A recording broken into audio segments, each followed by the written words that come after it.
see it on Skype. Your name's Warren. All right. Yeah. Oh, yeah. Well, yeah, because looked it up. I was like, what the fuck? First, I was Warren Ash. I was like, I don't know. I just figured. I guess just one. I just figured I was like Warren Ash. I was like Indian guy. Like immediately just went to like the most racist. Like, oh, he's smart and he's making a satellite. Of course he's gonna be Indian. Indian guy. Yeah. Warren Ash. No. Yeah. Ash Peter. Yeah. Last name. Yeah. So yeah, dude. Fucking. What's today's date for future references? This is March 16th, 2020. Coronavirus wreaking havoc across the nation. Dude, it makes me think of fucking Anchorman. Like, Panda Watch. Day 30. Panda Watch. Yeah, but because, like, I don't know anyone with it and no one's dying, I mean, and that's an incredibly closed-minded thing to say. I'm very aware of the severity of this. I'm not trying to be like, this is all just a hoax. Like, no, like, I'm very aware of what's going on. But it kind of feels like South Park, the Day After Tomorrow episode. I don't think I've seen the Day After Tomorrow in South Park. Haven't seen the one episode. The one episode, it's one of my favorite. But they're like, Randy's like crawling through the street. They're like, we got a safe stand. Oh yeah. But it's just like 60 degrees, and they're like, it's 4. Yeah, they're dying. They're like, oh, it's the last phase. You're heating up. Yeah, I kind of feel it because I like. On the news, it's like national quarantine possibly coming down. And I look outside and there's just like a girl on like a pink tricycle, and like my dog's sleeping. It's just like coronavirus. Like, yeah, it's interesting, especially as a college age kid. Oh, yeah. Because the kids are like freaking out. They're like, no, we can't go to school. This is horrible. They should stop it. School's canceled. You check your Instagram stories. Everyone's on a flight to Puerto Rico, $10 in the clubs on a Tuesday. Coronavirus and Lyme. Like, exactly. Dude, oh shit! Before we keep talking, fucking introduce yourself. I'm sorry. How should the intro go? How do you typically do them? Some people, the Delta Force guy had like a 30-minute introduction because he's done more shit than the rest of us will ever do. Fucking works for the CIA, dude. He's legit. Yeah, he's Jason Bourne. With it. Other people are just like, "What's up? You're Warren. You're making a meme satellite, and you go to UGA. I went to UGA for everyone. I go to Georgia Tech. Oh, you go to Georgia Tech. Yeah. I was a UGA student. My name is Warren Ash Peter. I am graduating with my aerospace engineering degree this year from Georgia Tech. Woo. But I went to UGA for about a year and a half, 2 years before Georgia Tech finally let me in. Ooh, not a true dog. Yeah. Not a true dog. This is my brother. My brother went to Georgia Tech. Oh, I'm with you, man. Yeah, I mean, the best part of being either in the mixed family or as a mixed person myself from UGA and Georgia Tech, people are like, who are you rooting for? And you can just say whoever's winning at the time. And they're like, you know what, defendable. Yeah. See, I look at it as like I have Georgia Tech, so I can claim like the smart kids, and then I can say UGA, I can claim the fun kids. And exactly. That's hypocritical as fuck for me to say because I was a fucking loser in college. All I did was study. But yeah. So I saw your post on SpaceX Master Race. Oh yeah. Goddamn great subreddit. Well, it's funny because I have a friend who's been on twice now, Rob, who works for NASA, the SLS. Okay. And he 3D prints rockets and shit. Smart as fuck. And we were we were talking about like online presence, and he was like, NASA needs a greater presence. And I started talking about SpaceX Master Race, and so I hadn't been in a while, so I posted a link to the subreddit. I was like, hey, SpaceX Master Race came up because Rob from NASA said that it's like, no, even like the administrator of NASA is like, we need a better online presence because like Elon kills it with just memes and shit. Oh yeah, so totally. I was like, there is a true value in memes, and he was like, yeah. So I posted on SpaceX Master Race. Hadn't been in a while, and I saw your post, and it was like, I'm making a meme satellite, and I was like, I need him now, and I started scrolling through it, and it said UGA, and I was like, fuck yeah, and oh, dude, yeah, that's the connect. It was interesting because the whole backstory on what we're doing. Yeah, I mean, it just quintessentially started as a joke. It was me and some buddies at UGA in this like dingy physics basement lab room. Fuck yeah. And we were working on satellites, right? UGA had a brand spanking new satellite program by then. And we were working for a review super late one night. And we were like, oh, dude, how funny would it be if we just like beam down memes? A thing in satellites is they just kind of like beep down the important data every so often, right? So every 5-10 seconds, whatever, if they're in low Earth orbit, they'll be like, oh, here's how hot I am. Here's my battery. This is where I am. And typically people will sneak in just like funny phrases. We have a satellite that I worked on that blinks down quotes from Portal 2. Right. And so it's funny quotes. And so it started with that. We're like, oh, what should our funny messages be? And then it was like, oh man, we should just make a satellite that beams down memes, like MemeSat. And it's also the aerospace industry, and I'm sure other industries, but the aerospace industry is notorious for just acronyms out the butt. Yeah. Everything has an acronym. You have these whole acronym dictionaries. If you should go to NASA, they have like a whole catalog of acronyms. And so it's a joke that you backronym things. You come up with the name of the mission and then do it backwards. So we did MemeSat, and it didn't really have a meaning for a while. And we didn't actually work on it. We were just like, ha, ha, ha, this is funny. We made a joke patch. Mm-hmm. I went and interned at JPL for 8 months. Mm-hmm. Oh, nice. So that's the NASA Jet Propulsion Laboratory. They do the Mars rover and a ton of crazy stuff. Mm-hmm. And me and my buddies were always joking about MemeSat there. They're like, oh, what are you going to do when you graduate? I'm like, oh, I'm going to beam down memes. Going to make a meme beaming satellite. And so me and my buddies from UGA were like, hey, we should try to make a company. I think that would be fun for some reason. Let's do it. And we started getting on Skype calls and writing out mission ideas and trying to like do some market research and all in all to make MemeSat like a legitimate thing. But, time goes by. One of them got committed to a company. He graduated that summer. So he went off and he's at TIVAC now in Irvine. They do small satellite systems and deployers. And then the other one started doing grad school. So master's, PhD, and gets pretty intense. And I'm still sitting there working the 9 to 5, just like, ha ha ha, memes. And I still got a few more years of school, of undergrad. Right. Yeah. So I was like, let's do it. It was only 2018. So they kind of fell off. And then I came back to school and I was like, oh, I could totally do this. And then I started talking to business professors at Tech and I'm like, I want to do this. How should I do it? They're like, oh, is it educational? I'm like, yeah, for sure. It's going to be educational. And that's kind of when I started to coin the mission for education and multimedia engagement. Multimedia being my fancy word for memes. Fuck yeah. And I'm trying to think. It's either the worst or best advice I ever got. This one, just adjunct professor, was like, oh, no, don't make an LLC or a for-profit because that's going to be hard to get amateur radio involved. Because amateur is strictly, you cannot be paid for any communications, right? No pecuniary interest of any sort. Fancy lawyer term. I can't make money from any of it. Sure. If it involves amateur radio, right? And so there's a ton of layers so you don't get sued. But he's like, make a nonprofit. It's not hard. Mm-hmm. As a one-man team with zero money in college, I was like, all right, like 501 this random man in a building who sounded confident. I was like, let's do it. So I started the nonprofit. It is quite a process compared to just if you were to form an LLC. I can't say that with too much history because I haven't formed an LLC and I'm sure that people operate them very strategically. But if you're me and you just dilly-dally through life and just throwing darts at the wall, they stick where they stick and you chase after them. You start the nonprofit and then, you get into it and you make mistakes and then somebody sends you mail or a lawyer's like, you cannot do that. Yeah. Dude. Right? I know. Trust me. I know. I started a nonprofit right after college. I started a mental health. Oh, really? Started a mental health charity to raise money for mental health awareness. Yeah. Just pure great intentions, man.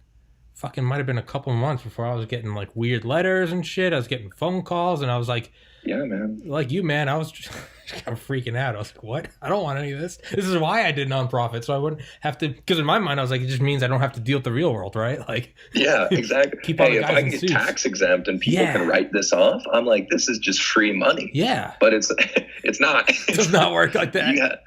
People were like, oh, you got to have account structure and you got to have all this traceability of where the money goes. And I'm sitting there, right? Haven't done a business thing in my life. Yeah, same. No idea. And I was like, whoa. And so, I mean, I've been learning a lot, man. People are like, oh, engineering, you must be smart. People who get really intense about business things, like it's a totally separate skill set, right? Oh my God, yeah. Math is math, but just the legality and memorizing all that stuff and knowing what you can and can't do in these like lawyer jargon it's black magic. It's nuts because it's not an objective science. you know? Yeah. Like 9.81 meters per second. All right, got it. Exactly. There aren't Wavelength, just sound. It's like hard calculations or like plugins for MATLAB, but it's interesting to me too, because it's in the US, everyone's like, oh, it's land of opportunity. You can go do that. You can start a company.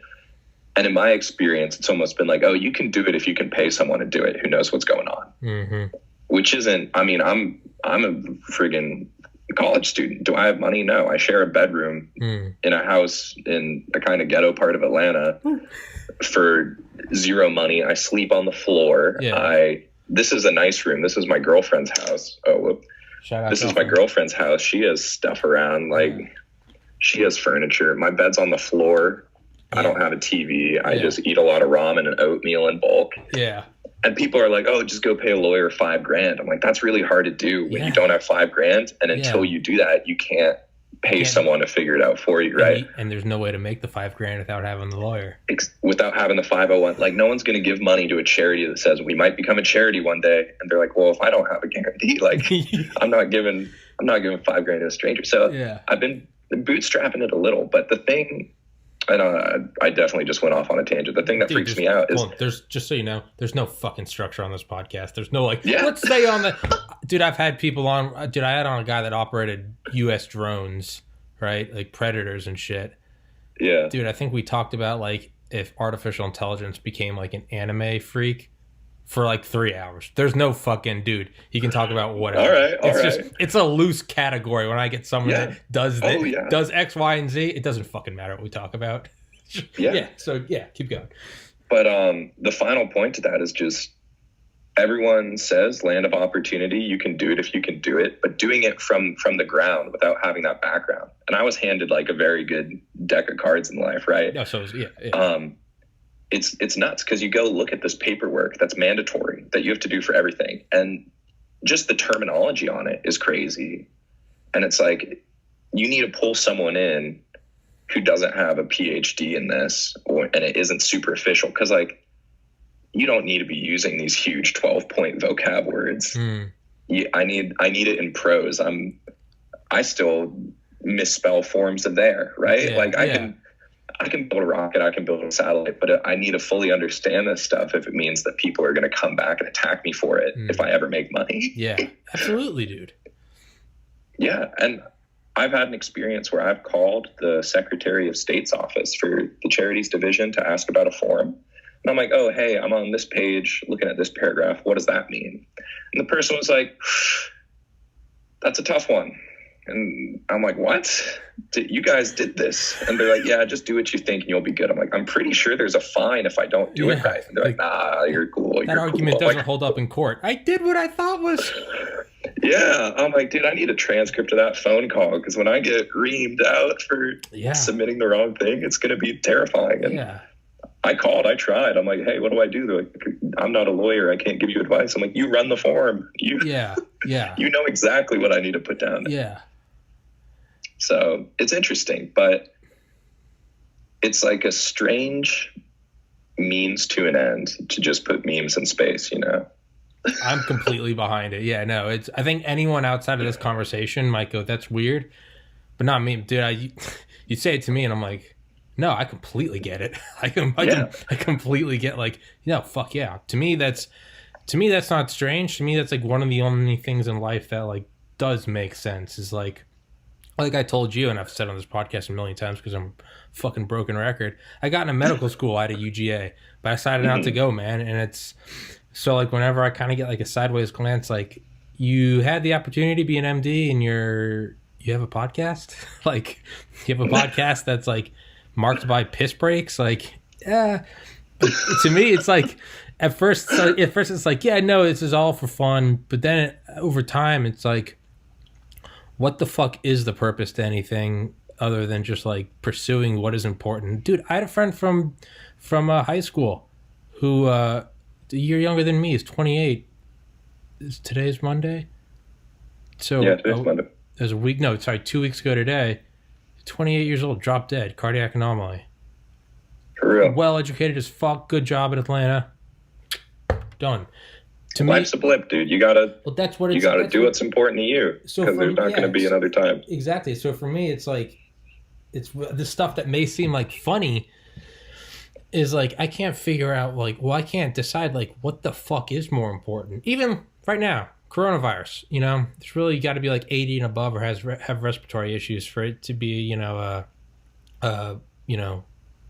whatever the term, fucking, it could kill you. Yeah. But, you know, let's pretend this wasn't coronavirus. Let's pretend this was fucking smallpox, right? Yeah. You can see just how quickly out of the blue it comes, right? Mm-hmm. I'm 29 years old, never seen anything like this in my life, and it's just here, and all of a sudden it's like, what the fuck is going on? We live in World War Z now. But it happens so quick, dude. You know, to me, this is like a perfect, even though it's happening so quick, and it seems like just yesterday we were making, like, you know, World War III memes, and now we're here. We're in a new meme paradigm already. Yeah. To me, it's like, although that seems lightning fast, it's actually glacially slow when compared to how much heads up most people do have when death comes. A car accident, dropping dead from a cardiac anomaly, fucking, you know, terminal illness. It's, you don't get this. We all think that there's going to be like, you know, okay, I'm 80 years old, you know, I'm winding down in life. Now what's important? Yeah. Dude, it comes out of nowhere. And it's, and when that's said and done, and you're fucking like, okay, let's pretend this is smallpox, not coronavirus. Let's pretend it's pretty guaranteed we're all going to fucking die. I can look at it and go, dude, I've been like pursuing a dream for the last like several years, but more specifically the podcast the last 3 months. I can truly say I have zero regrets. I'm so happy I didn't go to medical school. I was so miserable. But to me, like, what is more real than that? What is more serious than that? Like, to fucking pursue it and do what you love now. It's so, to anyone outside, they might be like, the fuck, you made a podcast and this guy's making fucking memes. Like, but to me, it's like, now that it's like shit hits the fan, who has the dumbest grins in the room? You and I, because it's like, you know, I'm doing the thing. Sorry. You know Bill Burr? And the philosophical rant there. Sorry, Bill Burr, what about him? Oh, no, I'm going to continue the philosophical rant for a second. I mean, he had the futon I don't even know if it was part of a comedy routine, but he was saying that... The futon? The futon, yeah. You're living a high-risk life. Yes. Living your normal job, sleeping next to the wife you hate. If you just keep thinking, oh, this is going to be it, I'm going to keep doing this, and then one day I'll be happy, right? Yeah. Versus going out, taking a shot at your dreams and going for it. Because something that... So I have anxiety, and I've lived with it for a while. And I mean, even outside of that, just how we raise kids in modern U.S. society, especially like upper middle class, is you need to go out, you need to make as much money as possible. You got to do your best to set yourself up for life, which is good. Parents want their kids to be successful, but no one ever said like, hey, take a break. Like, hey, go chill out. I have fantasies where I go on like a work away where I'm just in Europe on a farm somewhere, chilling out for a few months. But I'm like, oh no, that'd be such a waste of an internship opportunity or a research opportunity. That's the mindset. Yeah. Yeah. And it's work. And you're never done. And you're supposed to feel proud and fulfilled at some point. But you gotta really find it in yourself to be fulfilled by what you do. And I think there's something pure about meme set in the sense that we were all like, oh, this is funny. This is a joke. Yes. And then we put that on a more public platform, and it blew me away because at first I was like, oh, I was on Reddit. I'm like, ha ha ha. Yeah. And these people were like, oh, this is going to be cool. This is going to be funny. But I started getting hit up from kids in Finland, Sweden, Lithuania, Canada, South America. Right. And they were all hitting me up and they're like, hey, your post was awesome. Like, I've been struggling, but do you think I can do aerospace? I'm like, yeah, dude, you can do whatever you want. I didn't get into the school I wanted to go to. I was told, no, you're not smart enough to be an engineer. My worst scores were math and physics. And now I'm about to graduate with highest honors because it's just nose to the grindstone. Yeah. And we live in a society. where people are like, oh, you're good at math, right? Yeah. Oh, I'm not good at math. I can't do math. You have all these benchmarks and standardized tests and whatever, and you're just put up against everyone else, and it's either you're good or you're not, or you excel or you don't. And kids don't learn that it's like training, right? Yeah. So it's like, well, if you don't practice a sport, you won't be good at it. You're not going to have coordination. If you don't practice math, you're not going to be good at math. So anything can be possible. I'm convinced people can do the dumbest things, but do them so well that you can. It works out. You can. I truly believe that you can. That philosopher Alan Watts said, what would you do if money were no object? And he said, do what you love. Riding horses, painting. And this guy died in 1972, and he's giving this lecture to college kids, and they're like, so I have students come to me and they're like, oh, I'd love to be an author. I'd love to be a poet. I'd love to make, tea. I'd love whatever. And then they always kind of all end with it, but everyone knows you can't make any money doing that.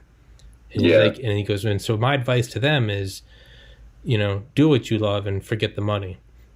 And he goes, it's not just like an idyllic thing. He goes, because if you do what you love long enough, you will become a master. And once you're a master, you can charge a fee. And he goes, it's that simple. And this is a dude who, born in 1915, his parents were like, you're going to go into the seminary. And like, he ended up like long hair, wore like fucking like Japanese robes and lived on a fucking houseboat in Sausalito, California. Like he just died in 72, but you ever see videos of him, he's just always like laughing and shit because he just did what he wanted to do for so long that he got good at it. And to the point where people paid him to talk. Yeah. Now there's a long middle ground where you have to get good at it. And everyone kind of looks at you like you're an idiot. Like that's the part that, no one really glorifies, but that is the end. Like, dude, Steve Jobs said it. The only way to be truly successful is to do what you love. And the only way to do what you love, or is to do great work. And the only way to do great work is to do what you love. Like, dude, like fucking Post Malone didn't grind and go, I'm going to be a musician and he just fucking loved it. And now he's Post Malone. Like, it's, you have to choose the thing you love. And there's a lot of middle ground, but like it gets to a point where eventually it breaks. Look at Joe Rogan. Everyone's like, yeah, well, he's Joe Rogan. It's like, but look at the first 1,000 episodes. Like, there was a long time where it wasn't the Joe Rogan experience. I remember hearing the first one that I heard in December 2011 at UGA. It was barely a year old. I was like, oh, this is nifty. Maybe this will go somewhere. And now it's like he's like shaping presidential elections. Like exactly. You just hone the craft, grind it out, and it just successful comes. Yeah. Sorry, I keep interrupting you. I'm no. You're not interrupting. It's a conversation, right? I'm terrible about that. Yeah, you were like 4, and I was like, perfect. But I normally find when I like get back from the gym, and like the podcast doesn't start right away, anxiety. I have like an hour of just like existential, like, what am I doing? What am I doing? Just like, where's the podcast guest? What do I do? Should I be prepared? Just by nature, whether it's pre-med or whether it's doing a fucking podcast. So today I woke up later, went to like Walmart, went to GameStop, and I was like, I'm going to go like, because I know how long I have to shower and meditate right before I do the podcast. So I was like, got it timed out. I'm going to roll right into this fucker. You text me, you're like, yo, I'm ready to go at 3. I was like, fuck. And I was like, what were you picking up at GameStop? Oh, dude, so I got a fucking used Xbox 360 like a week ago for like $40. Went and got that one. Just got Modern Warfare 3. And because what I like to do is I like to find a game I've played a million times so I don't have to think about it, and then I just mute it and I listen to audiobooks. So what I do is I play games and I actually learn. So like I've literally listened to like hundreds of hours of audiobooks. I'm having on an author sometime in the next month named Garrett Graff, who wrote Raven Rock, a book about nuclear bunkers. This was the #1 best-selling book on Audible last year. This dude's like a legit author. But so I was like, I'm going to listen to this book again, write down some notes, and just play video games while I do it. So I'm trying to like pioneer my own, play video games and learn. Anyway, the fucking 360, to no surprise, like start to like fuck off after like a week. I was like fully expected. So I brought like the warranty over there. And I was like, yeah, man. I was like, can I just get like another like used 360? I was like, it doesn't matter. I'm just playing like Grand Theft Auto Free Roam. Like, doesn't matter. And he was like, yeah, sure. And he was like, they didn't have any. I was like, it doesn't really surprise me. Like, who the fuck carries used 360s? And he was like, well, no, I gotta like honor this. And I was like, that's fine. Where are you gonna have them? He's like, well, we don't have like truck deliveries, and for a while because of coronavirus. And I was like, fuck. Yeah. I was like, fuck. And he was like, well, technically I can do this. And I was like, to what? He gave me a brand new Xbox One X. And I was like, yeah, right. So I fucking drove to Walmart, and I was like, all right, well, I'm gonna go get like because Grand Theft Auto 5 and Just Cause 4, those were like remade for Xbox One X, like 4K HDR, and I was like, oh shit, I'm gonna go pick those up. So yeah, dude. Oh yeah. That's what I was doing. So I was downloading everything. I've got this fucking supercomputer, and I was like, I'm probably the only person in America that's like benefited from coronavirus. Like, I just got a brand new dude. So far, you and like seventh graders who had the longest weekend of their life. Exactly. But yeah, so I was like downloading it, and I was like getting it all ready, and I was like gonna set the download so it's going while I'm doing the podcast, because you know, like a meme, you fucking open up Xbox, it's like ready to play, and it's like 28 gigabyte. Gig yeah, literally pulled it open. It's a 27 gig update, and I was like, perfect. Because I got a text from you, and I was like, yo, ready to go, and you are. I was like, fuck. I was like, but yeah, fuck, dude. I'm sorry you have to go at 5. Fuck that. What time is it? I mean, we can probably extend it. That was just a soft deadline. Oh, okay.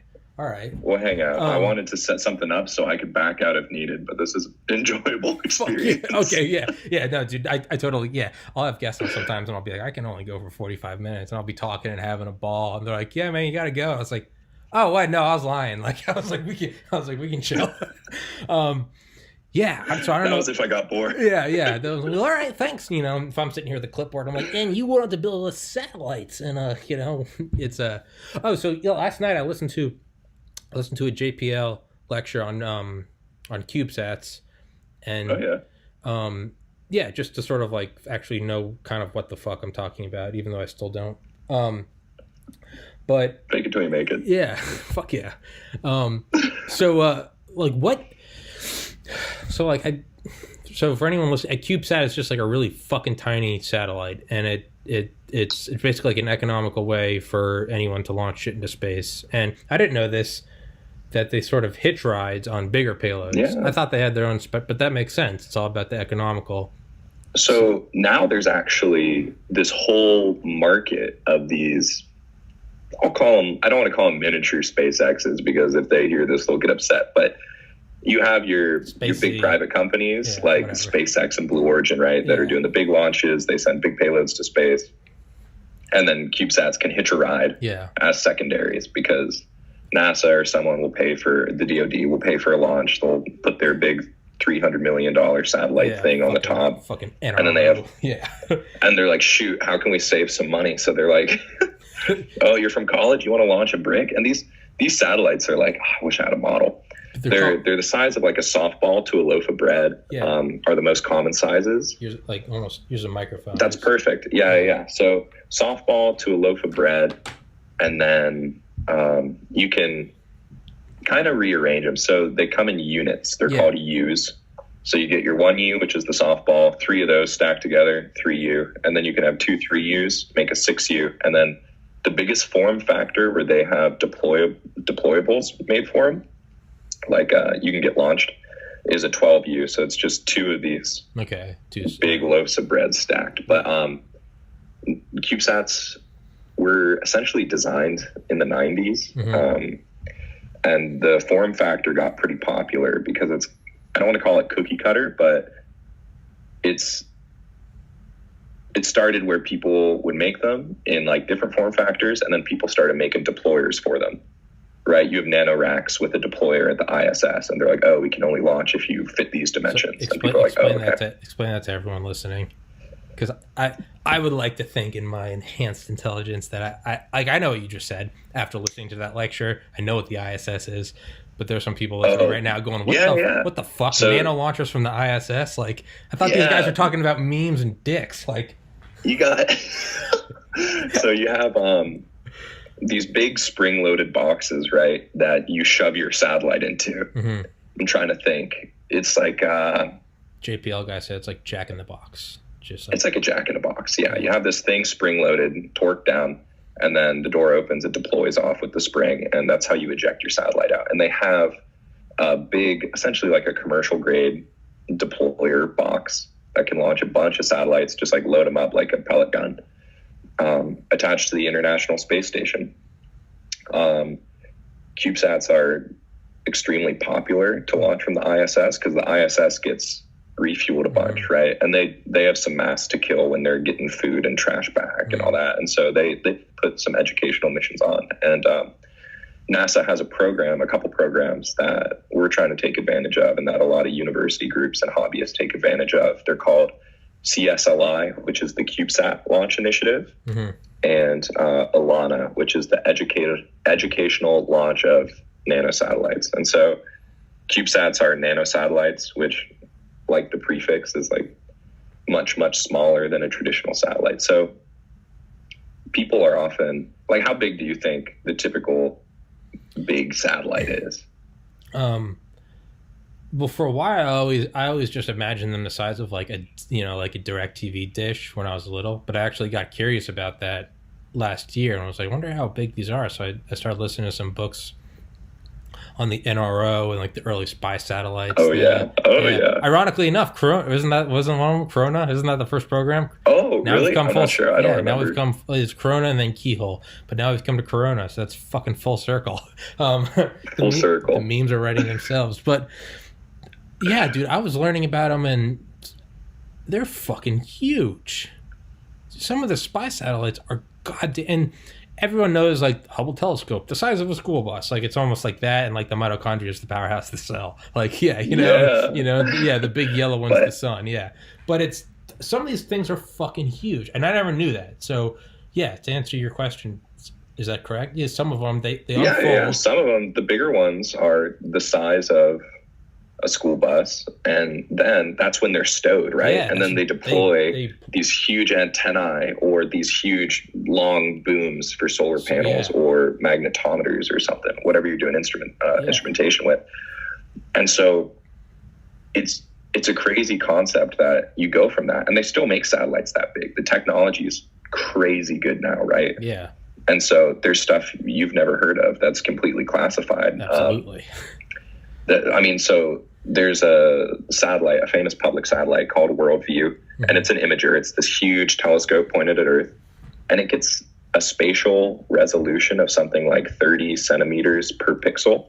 So this thing is chilling in space, and it could identify your shoe or you from space. It's nuts. It's like someone took a picture from a drone just chilling above a football stadium. You can see it that. Well, interrupting you, sorry. They bragged about taking pictures of the headlines of newspapers in fucking Red Square or whatever the fucking place outside the Kremlin is during the Cold War. Oh. They used to zoom in, just read the newspapers, just to fucking flex. Like, yeah. The 60s. So none of that capability is like publicly confirmed, right? Because you can obviously do things, but the joke when I was at the Air Force was, if you're walking around on a beach, they can tell you what type of shoe you were wearing just by looking at the footprint from space, right? And so, but now those big satellites are super expensive to launch. If they fail, well, boom, you just blew hundreds of millions of dollars. So these tiny satellites, which were originally made for education, right? A couple of university groups trying them out, just saying this will be cool. They're starting to do more and more legitimate science. I mean, we had these two satellites called Marco A and Marco B, also nicknamed Wally and Eva. Why would they not name it Marco and Polo? Because it was Mars Cube 1 and Mars Cube 2. So the JPL guy talked about that last night. They had these satellites go to Mars, and they were chilling. They have there's a couple big companies coming out, or there are big companies coming out of the woodworks. All these startups are doing keep talking. Startups are doing satellites where one thing I've been doing more is getting a notebook and writing down my thoughts, so I stop interrupting my guests like a fucking douchebag. Where I'm like, hey, let me plug in. No. I hate myself. Break it up when I ramble. No, because I'll listen to the podcast again because I think the guests are interesting, but I hate my dumb fuck voice.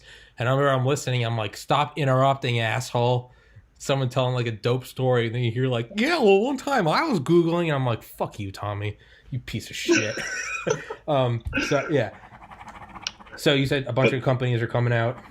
Yeah, they're coming out of the woodworks. There are two really big companies, Spire and Planet, where they have constellations of hundreds of these CubeSats, and they're doing imagery for logistics, tracking, whatever, selling to the government too, I'm sure. But they have these constellations of so many of these CubeSats, which are like $100,000, $250,000. Their launches are exponentially cheaper than if you have a huge fat mission. And they're making a solid business plan, a business model selling these images. And they have different levels of satellites they do that provide different qualities of images. And it's crazy because as computers and everything gets smaller, right, this little package is becoming the perfect box to test things out in, right? Everything's getting smaller. So you're saying, what can we do on this size? What level of science can we do? What can we accomplish? And boundaries are just being broken again, right? And so you're having all these missions where, I mean, the Air Force is coming out and doing intense science. You have these commercial companies doing what other companies would do. I mean, you're seeing companies kind of like SpaceX doing Starlink, but even on a smaller scale, doing telecom from space. And it's becoming so much cheaper and more available to do that.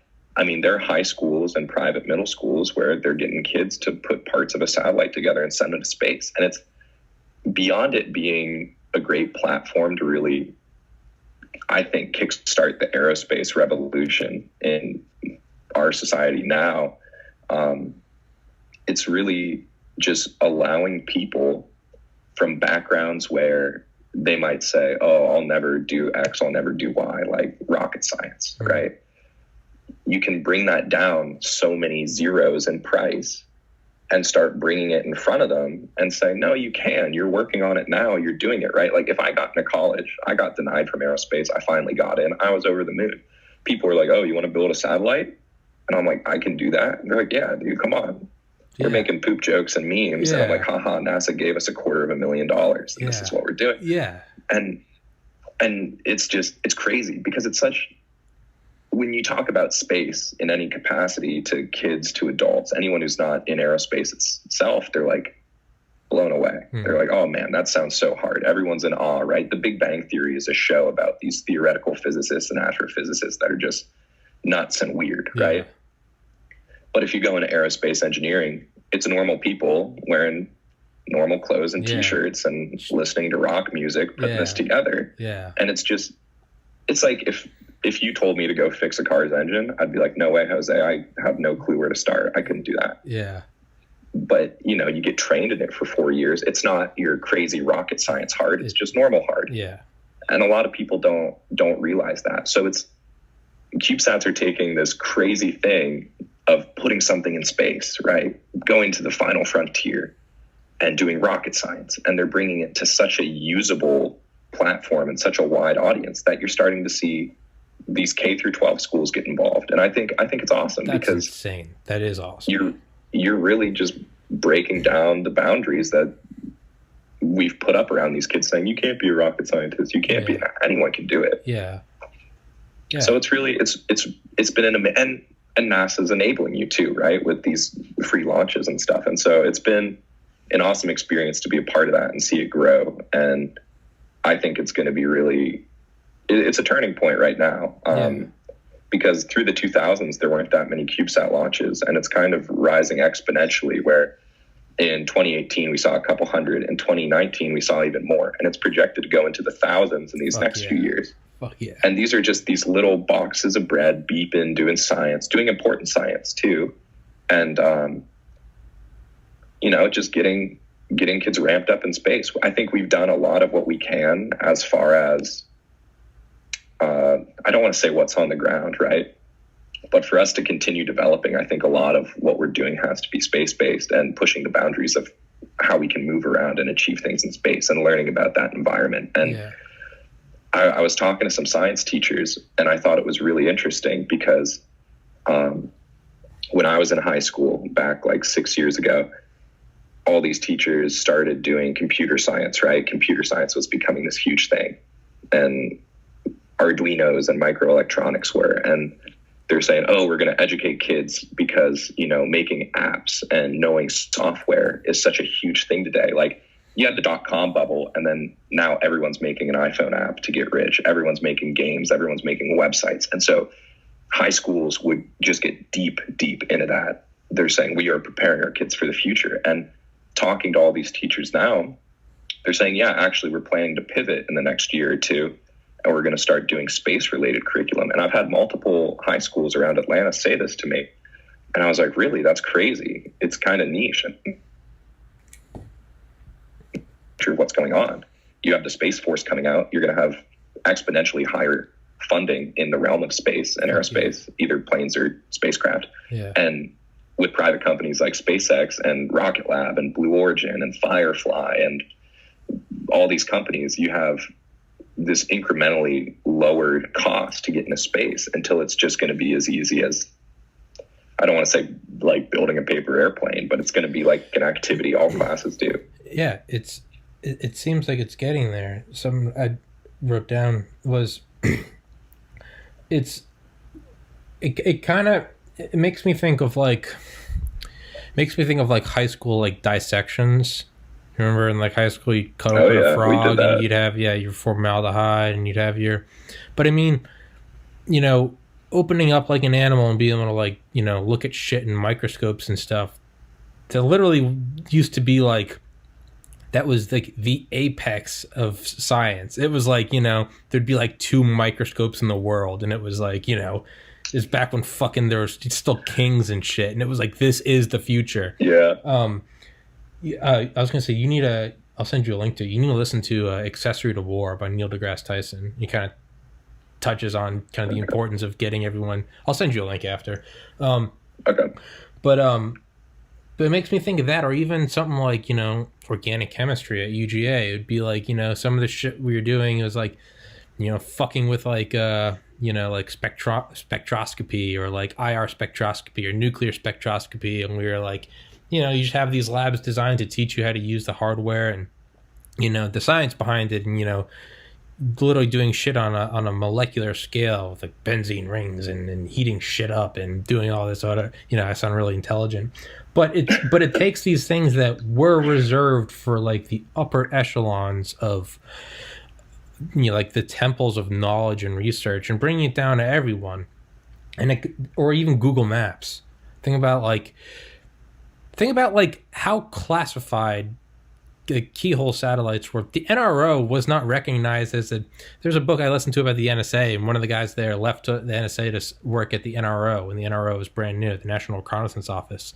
Mm-hmm. And like the other guy who had like a top secret clearance too, who was friends with the guy at the NSA, he was like, where are you going to work? He's like, oh, I'm going to work in a small building in Washington. And he's like, what do you do? He's like, well, nothing, because what I do like doesn't exist, kind of like wink. But like the NRO wasn't even recognized as existing until like 30 years after it was opened. And now, I mean, dude, the Corona satellites, maybe it was the keyhole, they used to take pictures. They'd shoot the fucking canisters back into the atmosphere. Yeah, a film. They'd have the ablative shield to burn up, and then they'd deploy the parachute at 60,000 feet, and a fucking like C-1 something Starlifter would come by and literally snag it out of the sky at 30,000 feet, and then that shit would come back to the Pentagon where they'd look at it. And now you can get on Google Maps and like just fucking scroll in and be like, hey, there's my house, like, you know. Yeah. And you can do it in resolution that even these guys couldn't dream of. You can find fucking like crop circles of like dicks and tits, and it's just like, hell yeah. But it's still bringing it down to the like the layman, and it's inspiring people. You know, you got to be you can't really inspire kids when everything's classified and you need, you know, a 2-year background search just to get into the lab. Like, but now you can get inspired, and that's what I think CubeSat, by the way you're describing it, that's what it sounds like. It's like, no, you're not shooting up this, you know, you're not shooting up this intelligence community satellite that's, you know, shooting back 50 terabytes a second of data for real-time special forces. It's like, no, you're kind of going up there and you're like a glorified Sputnik, but it's like even just getting something into low Earth orbit. Like that, Oh yeah. literally for the vast majority of human history, like was the realm of the gods and nothing else. Yeah. And so it sounds like that is like, you know, in like the 60s, I had a guy on that did internships for NASA, and he's going to come on this weekend.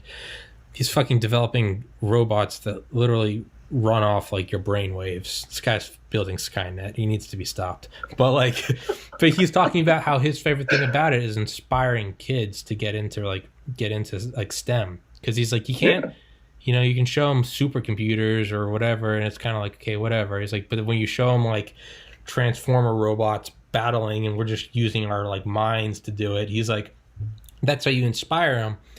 And what he and I talked about was like, you know, it's like the space program or space race under Kennedy, you know, like we're going to go to the moon. That inspired a whole generation because it was like, we're going to go to the fucking moon. And then we just kind of, you know, atrophied for a couple decades. But it sounds like petered off a little bit. And if we can do this, get CubeSats up for any like jackass like me and you, just like send up MemeSat, like, you know, and we can talk about it on this even this podcast. Like, it's the whole like, you know, it doesn't have to be like Walter Cronkite tonight, you know. It's like, no, dude, it's just like, it's just two assholes just talking about like, just, you know, literally dick jokes in the first minute, like. But it brings it down to where if you can inspire and get this many kids involved, so there's a reason to this whole rant. Well, now in that mass field of people you're inspiring, now you're, you know, maybe it's maybe for every million people, there's 10 Elon Musks, but only one of them actually becomes Elon Musk. Yeah. Well, now, if you can hit 1 million kids in elementary school with the idea of CubeSats or fucking whatever, the vast majority might still be like, yeah, that's cool, but, you know, not interested, whatever. But now you might be able to literally enable 10 Elon Musks. And be like, oh, so now it's not like I'm a kid, I'm interested in it, but I can't get my hands on a fucking Falcon rocket or a Delta Heavy. Like, you know, you got to get cleared by goddamn NORAD. Like, you know, you're like, I can't do that. But if you can bring it down to like, hey, yeah, here's MemeSat. It's like, oh, like, shit, you can. So that's why I know. That's why I think MemeSat's awesome. But it's for that reason. Like, I mean, Joe Rogan is literally like the inspiration for doing this podcast. I've listened to him all throughout college. Like, I'm such a fucking hipster with it too. I'm always like, oh, I listened to him back in. I listened to him. Yeah. Episode 20. I was there. Really? That's awesome. No, I didn't watch Joe Rogan. But I remember listening, and I was just like, what made me like love him was like, it wasn't just like the nightly news and it's edited with camera angles and, you know, this commercial brought to you, or this program brought to you by Colgate and Ford, you know. Instead it was just like, and at the same time it was also inspiring because he was like this like fucking meathead who could rip my head off, but he was talking about like psychedelics and peace and love, and it was just this whole combination of like, not only that, is he'd be like, I don't know what I'm doing. He's like, you know, I get it. I'm the Fear Factor guy, and my main audience right now is this. He's like, this one's for you, college kid with the bong. I remember holding a bong and being like, what the fuck? But like, it's that inspired me to, you know, it's like, dude, if I could get into medical school, like, I can start a fucking podcast, like, and it has completely inspired me to do this, and like, it is possible to do it. So Rogan inspired my podcast. Now, my podcast isn't exactly bringing anything, you know, worthwhile out of the world. But fucking MemeSat, if you can get MemeSat going, dude, yeah, some kid might see it and be like, you know, maybe I don't necessarily want to send memes, but you just might be like, well, if MemeSat is possible, then, you know, I can do this too, you know? Yeah. And I mean, that's the big point behind it all. And I've been lucky enough to visit a lot of classrooms before this whole virus thing shut everything down, right? I've been to 10 or so classes, and rest in peace, America. Rest in peace, America. Rest in peace, education. Yeah. I don't know what these kids are doing if they don't have computers, but going to classrooms is just, I love elementary schools. My girlfriend makes fun of me because I, to the core, resemble the energy of a 4th grade class. Yeah. I bring Jolly Ranchers. Kids are friggin' amped. Everyone's talking about the planets. I say the word Uranus, and they're just like, yeah. They're like, how do I work for NASA? How do I work for NASA? I get to say that word all day. I gotta send a probe into Uranus. Yeah. And I bring out a little satellite model, and we do some activities with tape measures in the solar system and marbles and candy and a radio, and these kids are putting things together and getting their hands on it. And I'm like, I don't care if you're wrong, candy. And everyone's like, yeah. And all the kids stayed after class and were talking to me about space and all that. And I'm like, heck yeah. Because I mean, it's kind of weird. I know people who, like me, I was a complete nerd. I watched Into the Universe and all these Science Channel documentaries with kids, and it's all about NASA people. They interview NASA engineers. I'm like, that guy's insane. He's so brilliant. NASA engineer. Yeah.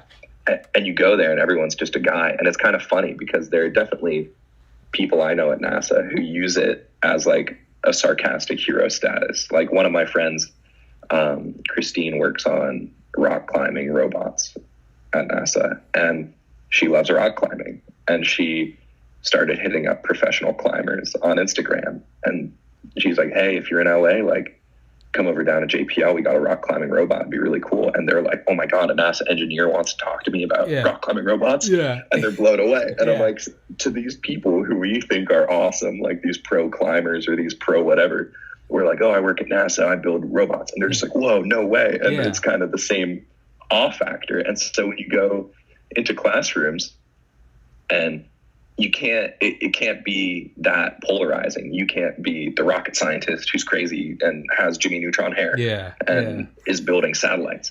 I'm a stupid kid who loves memes and took a joke too far, and people kept enabling me, and look at what happened. I own a company now. I never wanted this to happen. And I look was what like, happened. I'm going to build a meme satellite. It's a butterfly. And you were like, I'm going to start a podcast. Like, F it, I'm going to do my own thing. And so and then you go to classrooms and you're stupid. I see meme sat, and I'm like, he needs to come on. Fucking clear the schedule. Meme sat tomorrow. Like, yeah, dude, you were in it. You're like, tomorrow, let's do it. What's a good time, brother? But no, it's true, man. But I like to enable that because, like, you know, like, not to get, you know, sound like a fucking edgy, like, asshole, but people always like, you know, football players make so much money, but, like, our teachers should be more. To me, that's like, dude, the most watched episodes on my podcast, all 148 subscribers. Shout out, I see you. But they're all like, dude, the most watched episodes are always like Ken Mason, like former rocket scientist, like Rob Cook, like works at NASA. It's or you know, Air Force intelligence. There is like a completely genuine interest in all of this shit. So when I say like I'm having on like a NASA, even like the guys I have on, like Rob, who's works at NASA, he's like, dude, like, you know, like I'm just Rob. Like I'm just, you know, he's like, I have a girlfriend and a cat. Like it's not like NASA scientist. Yeah, but you talk about yeah. But like no, that's what people like, and to me that's badass because it's like, let's try to elevate that. Like if we can elevate fucking, I sound like a boomer. If we can elevate people rapping about drugs, then why, you know? But seriously, why can't we? Oh God. Yeah, we're elevating all these girls shaking their booties on stage, you know, the moral fabric of America. No, but seriously, if we can fucking, you know, if we can elevate fucking anything, what, you know, why not? If we're, as humans, we're gonna put someone on a pedestal. We always do, whether it's Genghis Khan or Hitler. Like, someone's going to the top anyway. I thought that was going to be a rap reference. You took a totally different direction. I was waiting for, like, we always put someone on a pedestal. Lil Wayne. Yeah, nope. Gucci Mane. Nope, went straight to the Holocaust. Like, Hitler. Yeah, let's do it. Yeah, Hitler. Bo's Law. But, like, we always do it anyway, you know?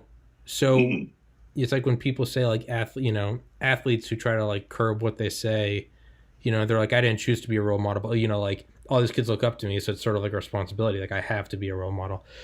Yeah. It's like we're gonna do it anyway as humans. Like we pine for it. We want someone to look up to.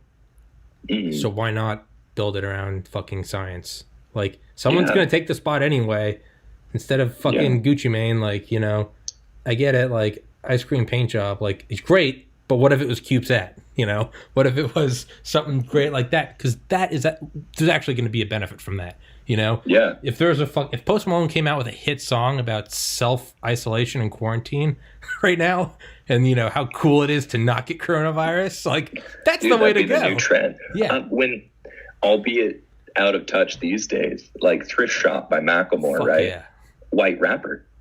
Goodwill saw a spike. Yeah. In people going thrifting, like people buying all these hand-me-down clothes because this guy made it cool for a few months, and people still do it. It's this whole culture. Yeah, $50 for a T-shirt. You know, making. Yeah, exactly. And it's funny because I'm in school with kids who are really psyched about space, and some of them are still trying to become rappers. I know at least a few kids trying to become a rapper, and they make good music. I mean. I don't know any gang signs. Do our gang signs the right hand rule if you got 3 vectors, but it's it's really funny. Gang sign, dude. There's all these aerospace kids very aware of streetwear culture and rap and staying hip with it, and they're actually like the aerospace is their primary hustle, but they're trying to make rap their full-time thing, and I love it. I love it so much because it's not the typecast nerdy kid. And like everyone does a ton of stuff. I think it's awesome, but it would be interesting, I think. And I think to some degree, I mean, we have science on a pedestal. Like I was saying, you have these kind of kids like me who are like NASA scientists, like, Neil deGrasse Tyson, awesome. Yeah. And I mean, I watched sports growing up. I loved soccer. I didn't watch a ton of football, but like soccer, tennis, swimming, I loved it. And it's always really interesting. And music. I'm a music fanatic. I'm like the person who will scoff at you if I ask for a music recommendation and it's not some extremely indie, like microtonal, whatever. And here are 3 blind guys beating a trash can with like a petrified corpse. Exactly. I'm like esoteric, beautiful art. Like that is pure. Can I bottle this? Can I put this in a syringe and put it right into my fucking carotid? Like, I need this. How many subscribers do they have? 3? Oh. That was, dude, me and my friends had this meme where it was like on SoundCloud or Spotify. It's like, who listens to the most indie shit? Who listens to the guy with sub 10 followers? Yeah. And it's this competition. Dude, me and my friend JP, who's just on the podcast, I've known him since freshman year of high school, 2005. He and I were hanging out one day. I forget what he did.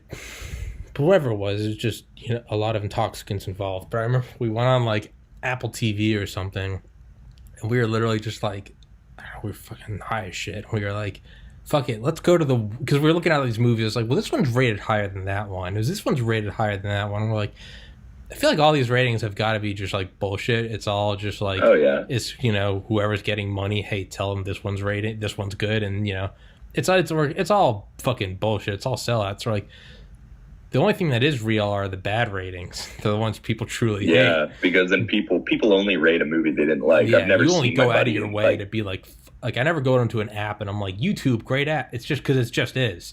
The only ones I go on are where I'm like, I paid for this app and it fucking sucked. Fuck these people. Fuck their grandkids. Fuck the graves of their parents. Like, I'm just like, fuck what they stand for. But so we went into the worst rated movie and we watched it. It was called Troll Hunter. Dude, legit, like one of my favorite movies. It's really? Dude, it's like a found footage movie, but it's about like trolls in Norway. But like the CGI is awesome. There's actually like a huge really? Oh yeah. No, I don't know what the fuck I was going with that, but like I really don't know where I was going with any of that. Kind of lost. No worries. I like Troll Hunter. I like indie movies too. I'm a hipster to the core, and I hate myself for it, but I love indie movies. I mean, like I said, dude, I every time I say it, I want to like kick myself in the dick. But whenever I mention like Joe Rogan, you know, because I just vividly remember the first time I heard him. It was like my first semester after I transferred to UGA. It's December 2011. Where'd you transfer out of? Valdosta. Gotcha. Valdosta Are you from Valdosta? No, I just went there because I was a fucking idiot in high school. Shout out Valdosta. Brutal. Yeah, brutal. Hope no one in the audience is at VSU. But... Hey, dude. Hey, I was in a fraternity there, and I can say that those are the guys I still talk to every day. So shout out Valdosta. That's good. I do have good memories from there. But Yeah, whenever I say I'm like, I listen to Joe Rogan, and I listened to him in fall 2011. In case you didn't know, like, before it was big. And whenever I say it, there's part of me that's like, why are you saying that? Like, go fucking stick your head in an oven, you piece of shit. But like, no, I get it. There's, dude, I don't need to like put that up, and I don't need something to happen that would affect that guy's career, Yeah. So, but yeah, no, it's chainmail coronavirus. So I was reading through some news about Italy because I was like, what would happen in a quarantine? I'm not sure that you can't just trap people in their house if they're going to die, right? Like not even illness die, but just run out of stuff. Yeah. And people in Italy apparently have to get police permission in the red zones. Like the whole country's on quarantine. You're only allowed to leave for work and food and stuff. But in the red zones, you got to go talk to the police and get permission to go out with like a list of what you're going to do. Yeah. But I don't think America has like that. I don't think the police can support that, like on number of officers per citizen basis. I just don't see anyone listening. I know. I mean, dude, not only that, I don't know if it's millennials in general or just stupid people. Everyone's blowing it off. Yeah. It's nuts. Everyone's just like bullshit and going to events. But dude, to me, I'm blessed in that like my last grandparent passed away a year and a half ago. That's like the only person I know that I even had like annual contact with. Now it's like, I guess it's a general, like, I don't know. I mean, I don't know. It makes me think of those, like, you ever seen those YouTube videos where it's like September 12th, 2001? But if you look at it, because we only ever look back, I was 11 when it happened. I don't know, were you even alive? What? I was born in 97. I was kind of alive. I was 4. Okay. Or well, I don't. Well, I did have one guest on here who was like 18. He was like, "Oh no, I wasn't alive." I was like, "Oh fuck!" But that's nuts. Kids these days. Yeah, these goddamn kids don't even know what this. But like, I always think like, man, like my memories are very vague. So I was again 11, so it's not like I really remember it. So all my memories come through like just go look back at the news and stuff. But the news is never like. Yeah. So I was like, I need like, so I remember, this is the other day I went on YouTube and I found, and it was like people in like their late 20s, early 30s. So like roughly our age. And I was like, okay. Mm-hmm. It just shows them in like, they're filming the sky and there's like fighter jets going around Manhattan, make sure nothing happens. And like skyline smoldering. It's like 4 a.m. the next day. But then it pans back down. And they're on like a rooftop in Brooklyn, dude. Everyone's smoking like water bottle bongs, like they've been up all night drinking beer and doing coke and shit. They're like, hey, the end of the world. And like that was watching like 9/11 happen. Part of me thinks it's almost like there is no benefit in worrying. Yeah. I mean, physiologically, the release of cortisol literally weakens your immune system. Yeah. But I think it's almost like keep calm and carry on. I do think there is some benefit with the virus, and then actually going out and partying. Maybe not. That's pretty fucking stupid. Yeah, but I think stay chill, don't panic. Yeah, I get the like, shit, I went and got a free Xbox One X. I'm like, yeah, quarantine. Like, I'm like, no, dude. I'm about to play Just Cause 4 fucking on 4K. Ooh. 4K. Ooh. Our apartment, we picked up a 24 rack of Corona Light. Fuck yeah. Because we're like, time to work from home. Yeah. Right? Yeah. Like, by no means am I like end of the world just praying and freaking out. I'm having a good time and hanging out. We're just making sure I'm not licking doorknobs and it's slapping people. Yeah, I think there's a certain benefit in blowing it off, in that it kind of keeps everyone relaxed. And I don't mean like head in the sand like the band playing on Titanic, where it's like, you guys are literally missing notes because the deck is slipping and you're not hitting your instruments, and everyone's just coasting and just like, this is bad. The power just cut out. Like, okay, this is bad. But like, I think there's a certain benefit in like, don't be fucking stupid. Don't go out and spread it around. But also like, make memes. Me and the boys coronavirus. Like, you gotta me and the boys. Yeah, me and the boys. Me and the boys when coronavirus hits. I'm making a fucking podcast about. I mean, what better time to have meme set to do it than dude, I'm with you.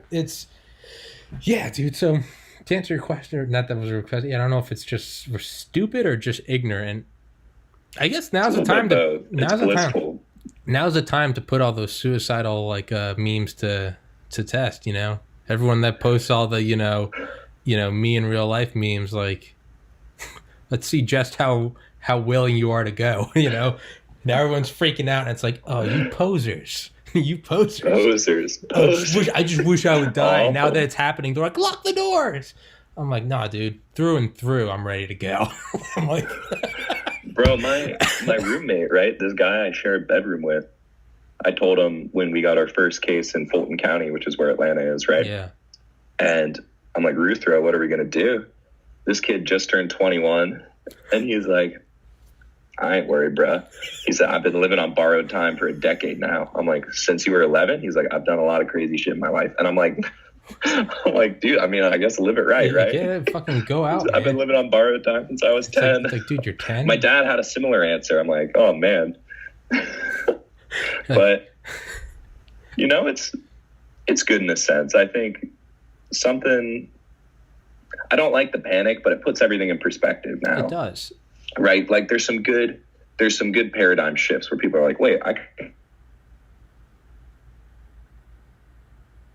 remotely, and we can make things more accessible here and there. But I mean, some people are dying. It's no good. Yeah. You got to be careful. But absolutely. I think overall change will come where it needs to, and the world will just keep on chugging. Yeah. There's no point in stressing over something that you really can't control other than just do your best in your situation. Do your best. Isolate yourself. Wash your hands. But Play past Just that, Cause 4K. Yeah. But yeah, exactly. But past that, like, yeah, worry about what you can fix until it's fixed. And then don't worry. So it's like, do what you can. You did what you can. Now it's like, yeah, all right, look to make the best of it. Like, fuck, man, fucking watch porn and look at memes, dude. Like, what else are you gonna do? Have a ball. Like, but again, back to 9/11. So I was 11 when it happened, but I always think about like how weird it must have been to have been like 18 or older when I guess your brain's more developed and you're actually aware of what's going on. Because for me, like fifth grade and before, it's all just a blur. And then from like fifth grade to like really halfway through high school, no, probably fifth grade through eighth grade, it's still like I remember all of it, but it's still just like I look back and I'm like, oh, just like the lens, like the the pubescent brain I was looking through reality at, everything was still so skewed. And it's like, oh yeah, now like I look back at like 18 till now, and it's like, yes, definitely changed and matured, but for the most part, like I would have the same level of like, have the same level of worry if I was 18 or 29 during coronavirus. To be like, all right, stay inside, don't be stupid. But I always think like, so this is weird that we're seeing it now. We obviously have a level of interconnectivity that we've never had before. So everyone's also aware of what everyone else is doing. But like we survived through 9/11. Like, imagine 9/11 like right now, like where you are in 29. Like, I would not be keeping my cool if like skyscrapers in like New York were falling down and like the Pentagon was hit with a passenger plane. I would not be keeping calm and carrying on. I'd be like, fuck this podcast. Fuck everyone. Lock and load. Like, let's roll. Let's go fucking rob the grocery store. Like, so like this, not good, because it's like, it's definitely real. It's not a scare. It's like, okay, the world's coming to a halt, but it's like we got through 9/11 and like, yeah, a lot of bad shit happened, but it for the most part, we have just, carried on with life. It's almost been 2 decades. It's like, yeah, like, no one's saying 9/11 was bad, but it's like, how often do you actually like think about it? It's like, yeah, I mean, it's, it's just kind of back there. So it's like, yeah, it's something, it's just this concrete part of the history, right? So that's how I'm trying to look at this. And I'm like, it's here now and it's serious, but like, eventually this is going to be like, dude, you remember coronavirus? Like, oh yeah. Exactly. Dude, like, that was a whole thing. My roommate from UGA he was doing grad school at UGA, went to BC, and he was there. They were like day British Columbia? No, Boston College. Okay. They were like day drinking in like their apartment when the fucking Boston bomber thing happened. And he was like, but if you hear his stories from it, it's not like, oh, we were so scared. It's like, we were literally just like, well, it was the end of the world. He's like, there was like military in the streets. He was like, so we were just like pounding brewskis in our apartment, just like, fuck it. Like, and it's even that is, it's like, okay, that was a terrorist attack and like a city went in lockdown. Like, Yeah. One thing that I think is going to be interesting about this, and it's a takeaway from 9/11, is like you go through an airport nowadays, TSA is crazy, right? Yeah. People are getting selectively searched. They got all these X-ray machines.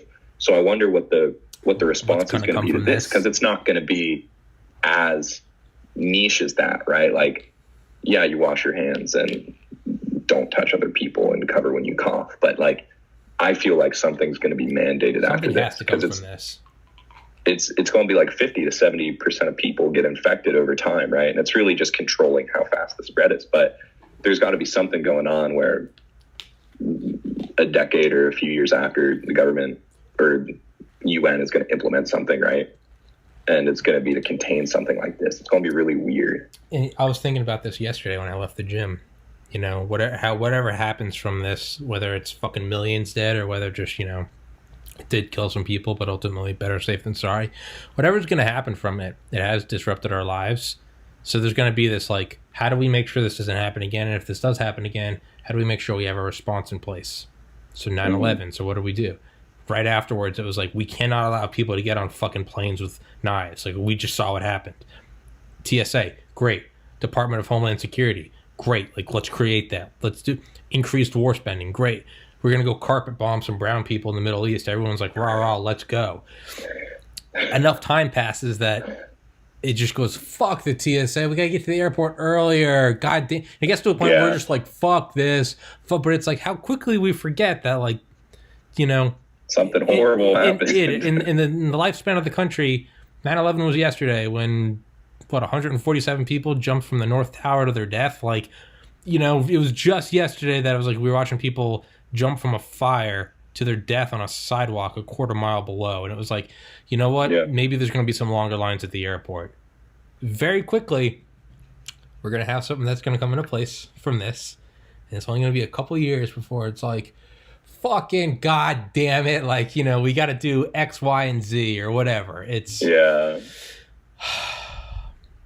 I wonder what it will be, though. That's going to be... It's one of those things where it's hard to read the future, but when it happens, you'll be like, oh, yeah. Yeah, that's how stupid people like myself look at it. Like, it's hard to predict things, and when it happens, it's like, oh yes, of course. Like, you know. No, dude, I'm exactly like that. Yeah. Something happens, and I would have never predicted. I'm like, oh, that makes total. Like, if you back it up from there, yeah, perfect. Yeah, hindsight, like Snapchat. 2020. That's what I always think of Snapchat. How the fuck did no one create Snapchat before Snapchat? Yeah, dude, it's disappearing photos. Picture tasking. Yeah, and let everyone know whether or not you took a picture of it, like screenshotted it. Bam. Yeah. Instant nudes network. It's right there. It's perfect. How did no one ever fucking think of it? Yeah, it's nuts. And the dude that did make it is like younger than us. Dude's like 27. He's a billionaire. But Snapchat's not... I guess they started doing ads. Remember the glory days before Snapchat had ads? And Snapchat has ads? Yeah. That's a dead giveaway to how my love life is. I'm like, I don't use Snapchat. I'm completely out of touch and definitely don't talk to women. But yeah, they implemented this thing at least a couple of years ago, and I still used it, where you go through your snaps and like intermittently you'd get an ad in between them, and then there's like the news page where you pay Snapchat, like Forbes or Cosmo or whatever, to feature little Snapchat themed articles for their phone. But hail corporate, god damn it. That's what I feel like. I don't know if it's because I've become more and more out of touch since I stopped using it, and Facebook, but I feel like Snapchat's kind of died off a bit. Like, it's strange that TikTok is reviving, because it's kind of like revival of Vine, right? Which you're like, wait, this went under. Yeah. How is this happening? Like, the business model failed and it was proven. Like, yeah. How the fuck did Vine fail? They just had no way to monetize it, right? Like, Snapchat started monetizing. They say, oh, you know, we're broadcasting to this many people would see it on a daily basis. And so as soon as they turn on ads, right, they're turning a profit. So before that, they're like evaluated based on usage, big brain evaluated. And then they start rolling out ads and they start getting revenue from that. But then Vine never had something like that. They did it and then nothing. And for a while, Instagram was like that too, until they started doing sponsored content. Yeah. And now, like, if you're doing marketing, it better happen on Twitter and Instagram. No one's going to care if it doesn't. Yeah. Or YouTube, things like that. Yeah. It's nuts. Yeah. And AOL Instant Messenger. That's how fucking behind I am. I'm like, oh, dude, no, I talked to a guy, and being a small company and doing something kind of weird, I'm trying to get media coverage. And it's hilarious because I met a guy who runs a magazine, and I'm like, interesting. How's that doing these days? Like, how many people subscribe to your brick and mortar magazine? yeah. Which is terrible because, right, it's like as far as media goes, it's such a reliable source of information. Typically, I mean, you get biased stuff, but like when it's written cold like that, you know, it's a little different than seeing just these hyperbolized video tidbits. Just a million a minute articles where it's... Yeah. I'm like, news is going crazy. So, I mean, everyone's moving towards the web and that, but it's random. I don't know. That's where memes come in. Yeah. Memes will become everyone. I mean, it's not going to be r/fellow kids. I had a hilarious moment the first time I went to a school to talk about space and meme sat and whatever, right? These kids had no idea who I was or what I was doing, right? It's just a bunch of kids. And on my car ride there, I was talking to my girlfriend. She's like, oh, these kids are going to take TikToks of you and make fun of you. And I'm like, no. They're like, they're not going to know what memes are. And I roll up to this high school, and I walk in like, hey, my name's Warren. I'm an aerospace engineer, and I want to send memes to space. That's my 3-sentence pitch. And these kids were just like deadpan back at me, right? It's kind of like when you're in high school and you have a guest speaker, you're kind of psyched that you don't have to pay attention and learn. Yeah. And you're just kind of like, who is this guy? Why is he here? Why is he so special? Fuck this guy. Exactly. And so I was sitting in front of the class. I'm like, who here knows what a meme is? And this one kid looked around and slowly raised his hand. I'm like, that was a shameful yes. I said that to him, and everyone started being like, ha ha ha, Derek.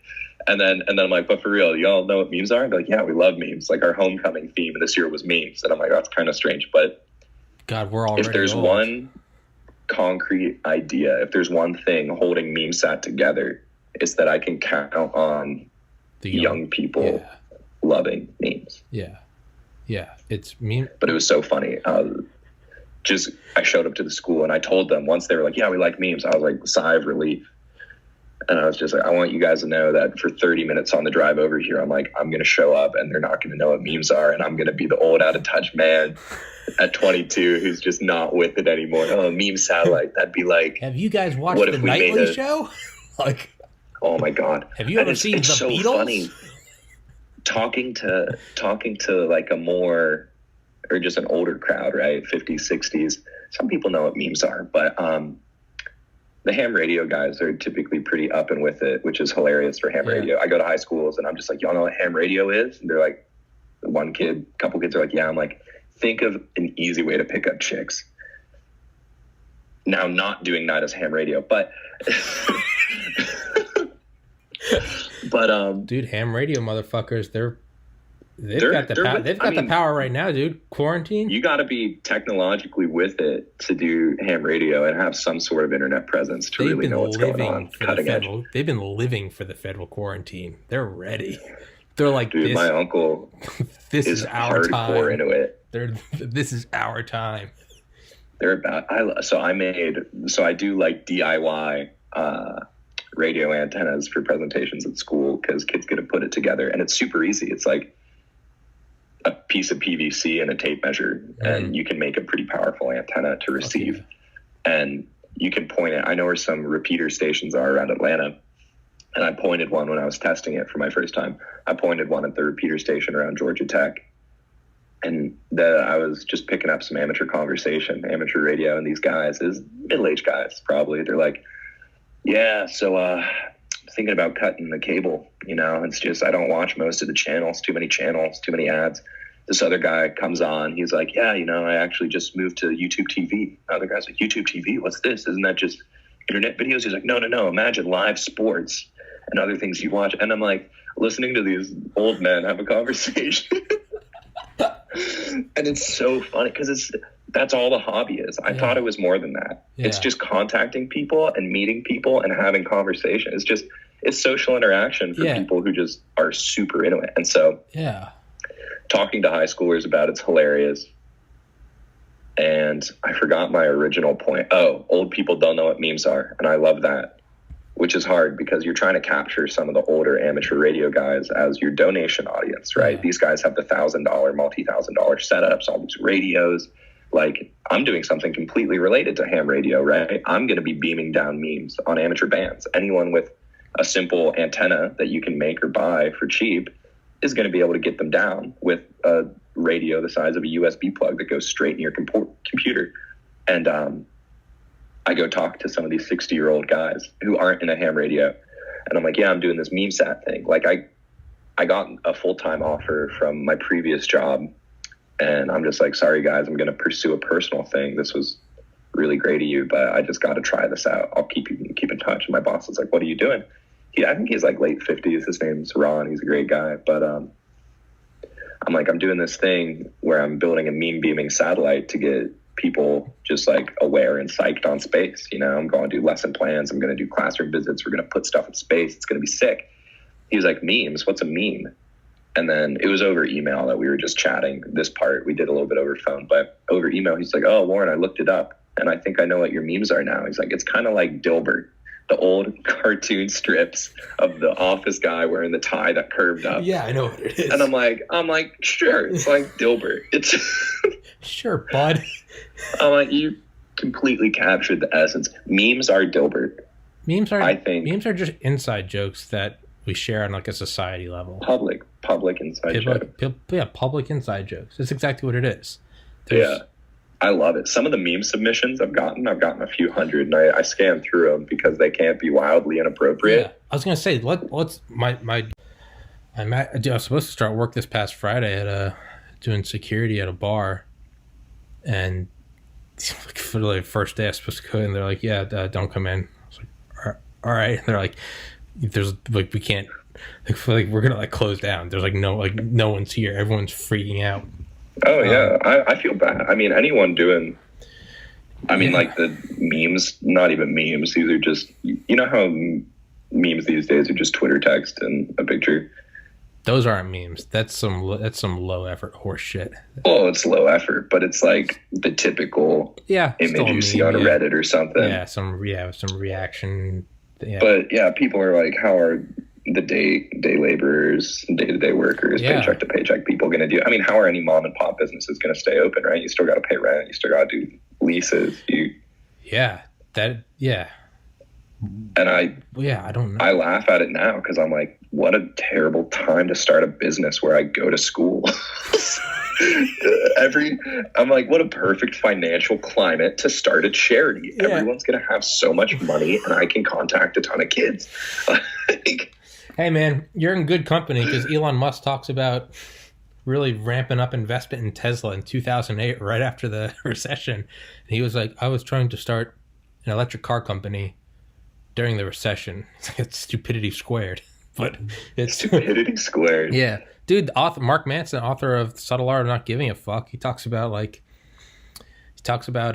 he decided to like do what he does and be an author and pursue his dream, because he's like the job market was the worst it was in 70 years. He's like, I decided like, fuck it, like might as well go pursue my dream, because if I fail, like chances are I wasn't going to succeed at anything, because like there's no jobs right now.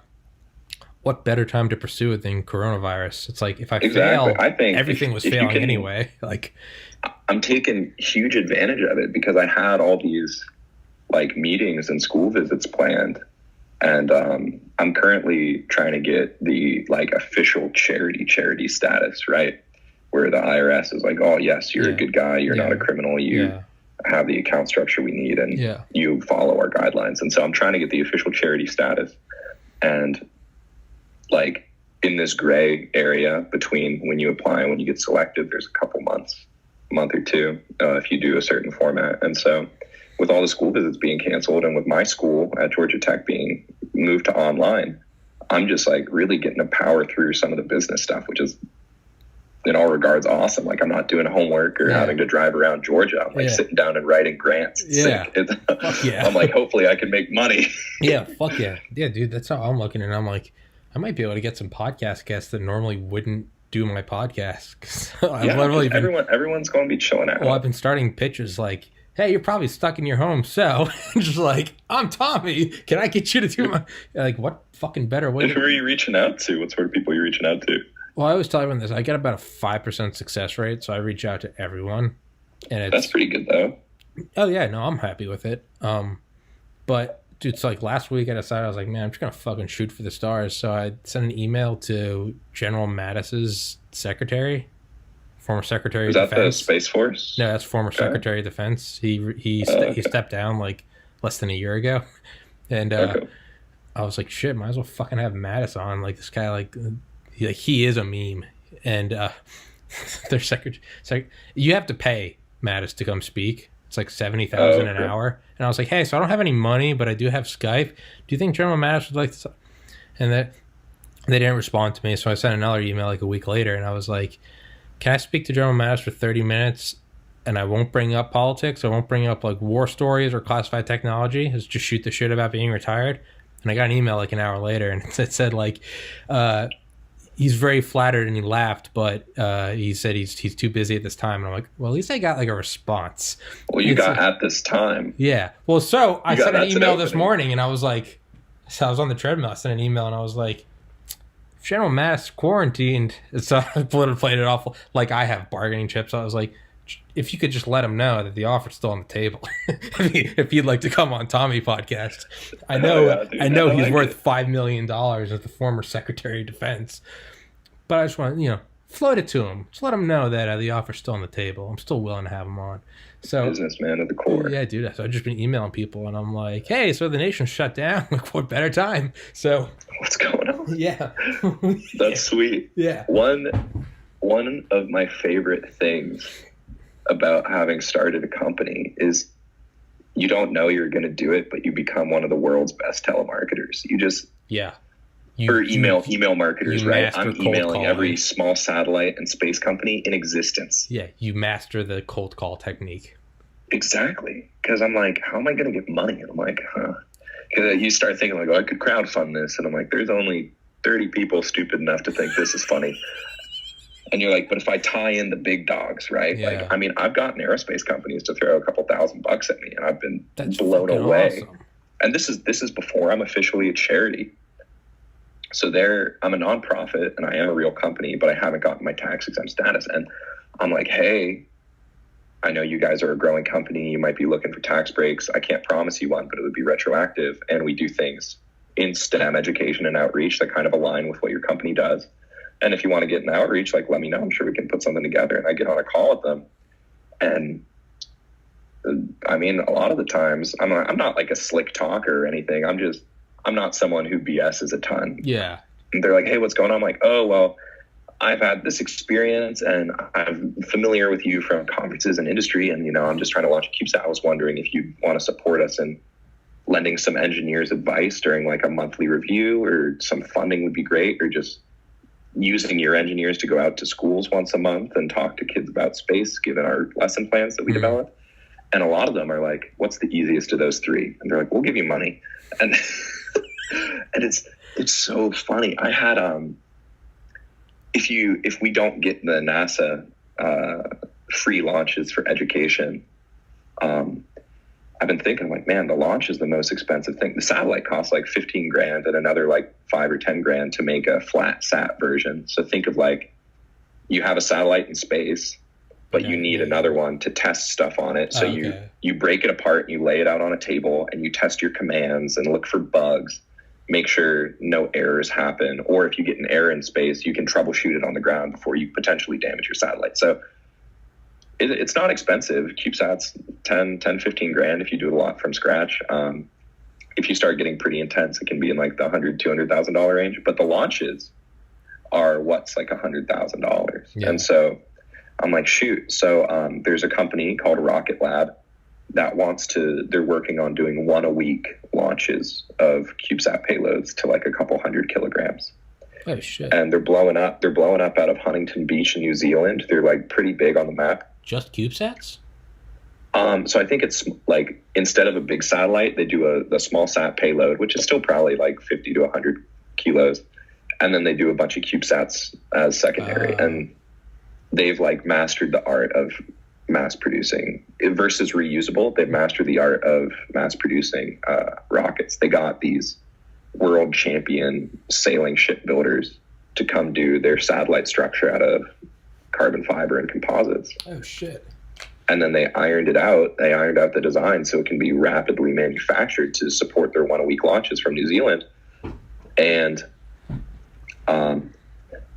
I guessed the email of the CEO, whose name is Peter Beck. And I was just kidding with some guys in my class, some of my buddies, because they know I'm trying to do this meme sat thing. They think it's kind of stupid and funny. Yeah. And so when I'm just like, they egg me on and they're like, oh dude, just email Elon. And I'm like, no, we gotta go more precise. Elon would never respond. I'm like, I'll guess Peter Beck's email. And I'm like, dear Mr. Beck, I'm like, I've assembled a team. We have the resources. All we need is a launch spot. How would you like to take advantage of helping us send memes into space? And I didn't get a reply from Peter, but he forwarded me to the VP of commercial launch, Shane. And Shane called me. And he's like, hey, I'm with Rocket Lab. I'm the VP of launch. Peter sent me this email saying you needed some help setting some stuff up. Something with this meme satellite. I'm like, oh yeah, funny story, Shane, funny story. And Yeah. I'm like, so it started as a joke, but now it's this educational platform. And I gave him the whole 15-minute pitch. Yeah. And he's like, I'm not going to lie, Warren, I thought the meme stuff was pretty dumb. He said it a little more profane than that, but I'm going to keep it PG for the nonprofit audience. And Warren, I thought you were a fucking bag of diapers. He's like, I thought it was so stupid. He's like, but you won me over. Like, let's get you in touch with our head of communications about this outreach stuff. And I'm like, this is hilarious. You can just, I don't want to say you can point blank email anyone and get something, but you don't know until you try. Well, dude, Dale Comstock, Delta Force. Like, Delta Force is like, literally like what, when the president's like, I need someone dead, that's who they call. I was like, that's crazy. So I saw some interview with him and I'm like, who's this? I was like, this guy's insane. Like, this guy's a fucking killer. He looks exactly like what you think he is, just like a killer. And I was just like, I like went on Instagram and like he had his email listed and I was just like, fuck it. And I was just like, instead of like, hello, I was like, I have a podcast and I'd like that. I just said like, Mr. Comstock. And I was like, you look like you got some awesome stories. Do you want to shoot the shit over Skype? I was like, nothing serious. It's not live. You know, whatever. And her response was just said, sure, I'd be delighted. And I was like, holy shit. And so like, I have his number. So like, he'll call me and be like, yo, when are we doing the next episode? I finally asked him, I was like, dude, why did you do, like, you work for the CIA. Like, this motherfucker, like, this dude's legit. Yeah. And I asked him, I was like, why'd you do my podcast? Like, you're more interesting than most people Joe Rogan's had on. And he was like, no one's ever asked me. And I was just like, that stuck with me. Because I was just like, how many people are out there that just no one's ever asked? And that's the only thing. I think a lot. Dude, you can walk away from most people with a crazy story. Yeah, dude, I emailed the fucking... Same with you, dude. I fucking figured... I was like, well, it's got to be the first name and like the initials of the last. So I emailed the fucking head of Xbox. I was like, hey, will you come on my podcast and talk about Xbox Series X, the new console coming out of Christmas? Yeah. Granted, he said no, but I got a response from him. Yeah. And I was like, holy fuck. So like, these people are real and they talk. They are, and it's you know, sick. If you try to email fucking, you know, Post Malone or goddamn Red Hot Chili Peppers, like probably not going to get a response. But a lot of people that you put out as just like on a pedestal, like, oh, they won't respond. You literally just do it, and if they don't respond, well, now you know, okay, they don't respond. Yeah. But dude, I've got, even if it's just a no, I got a no directly from General Mattis's secretary. Who said, awesome. Who said he laughed and said to tell you he would love to, or, you know, he's very flattered, but he can't at this time. But I was just like, this is a goddamn, that was the motherfucker who below Trump could like control the nukes. And he was like, hey, Tommy's podcast, very flattered, can't at this time. But like, to me, I'm like, that's a total win. I got a response. Yeah, dude. Like, I didn't give a shit what the response. You don't know until you try, man. You don't know until you try. Exactly, dude. So, yeah, man, just... Fuck yeah. I saw on your post that you tweeted at Elon. Do you think you're going to... No response. Dude, if anyone would, though, it would be him. If anyone would, I know. it's just a It was matter of really getting funny it to when them. I was talking to like some lawyers and stuff. They're like, so how do you think this thing's going to get launched? I'm like, all right, hear me out. We're going to build up a following on Reddit and Instagram. And slowly but surely, I've been pretty bad at it because I'm just partial to social media. But I'm like, we're going to tweet at Elon and we're going to get a lot of retweets because this is funny. And he's going to be like, F it. Let's do it. And I think that's a perfect plan. So I got like 50 something retweets, a couple hundred likes when I did say, let's do it. But I think when we're closer to the end and we're able to say, you know, we have it and we build up a little more notoriety around this physical entity that is MemeSat, it's not just an idea anymore. I think that we'll try again. And I wouldn't be surprised if it happened. It'd be really, really cool. I think it would absolutely work. I don't think that's stupid at all. I think that's absolutely the way to go. Yeah. Yeah, no. I think it's the way to go. So we got a team. We got a team down in Athens, like 12, 15 kids. I say kids, undergraduate engineers, like first and second years. And they're chugging away. I mentor them a little bit, but I'm in Atlanta a lot of the time, so I try to make it down to Athens a couple times a week. And I answer their questions and we work together on stuff. But these kids have like a fire in their eyes. They're about it. Because it's something that's like MemeSat. Something I love, and this is something I've wanted to do forever, not just MemeSat. If you asked me at the end of high school or like 4 years ago in college, hey, what do you want to do when you grow up? I couldn't say, oh, I want to be a rocket scientist. I want to do whatever. I'd say, I want to do something that's really, really funny, but technically very difficult. And so like me and my friends were like, oh, dude, we should email Pornhub and see if we can build drones for them. Like we should. Fuck yeah. And I'm like, MemeSat is just an extension of that idea. If I could, I'd become like Mark Rober. I'd be like a fucking YouTuber someone from that Pornhub makes on my podcast. Thank you for the inspiration. I'm Yeah, dude. get someone from Pornhub. Yeah. tweet at him or something. Yeah. Email him. I'll fucking email him. That's what I do, dude.